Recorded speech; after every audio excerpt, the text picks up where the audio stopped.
Ola, moi bo día. Hoxe invítovos a empezar esta xornada cunha oración. Todos sabemos o que é orar. É simplemente facer silencio, acougar, entrar no teu interior, no teu mundo das túas entrañas, os teus sentimentos, os teus medos, as túas ilusións, os teus soños.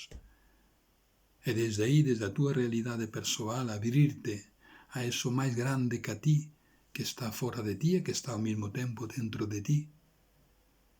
Eses soños de dignidade, de felicidade, de ben para todo o mundo, para toda a creación, para toda a xente, especialmente para quen máis carece desa dignidade, dese ben.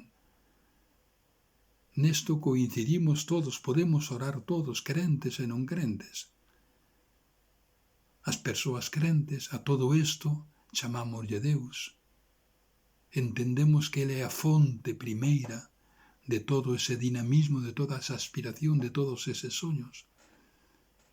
Creemos que nos dá o seu espírito, que nos vigoriza, para que poidamos traballar por eles e disfrutalos e gozalos. Entendemos tamén que en Xesús de Nazaret temos un exemplo de como unha persoa chea do Espírito de Deus é capaz de desenvolver todas estas aspiracións humanas ao máximo nivel. Ben, invítovos logo a facer oración, neste caso dirixida a Xesús de Nazaret precisamente. Titúlase Décimas agradecidas e di así. Despois pasarei polo texto para que o poidades ter e rezar con el se vos apetece. Di así. Grazas, meu Mestre Xesús, por estar na miña vida ofrecendo sen medida compaña, alento e luz nas horas de noite e cruz. Ese amor teu entrañable que me quere vulnerable a tanta dor inocente que trae amargura a xente e quebranto interminable. Graciñas, Xesús, graciñas, por tantas cousas fermosas nas que ti te nos amosas, como unha nai que acariña, como unha doce menciña.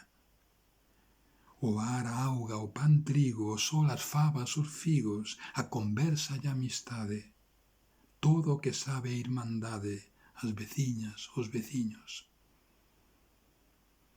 Graciña, Xesús, le dicía, polas persoas valentes, as que nin ceden nin menten na loita pola xustiza, sen amargor, sen preguiza. As que descansan soñando e logo espertan cantando, e nas súas maus graciosas xuntan esforzos e rosas, o mundo novo anunciando. Pois nada máis, con esta oración e co Deus da vida que a esperta en nós, que teñades todos, todas, un bo día. Ata mañá.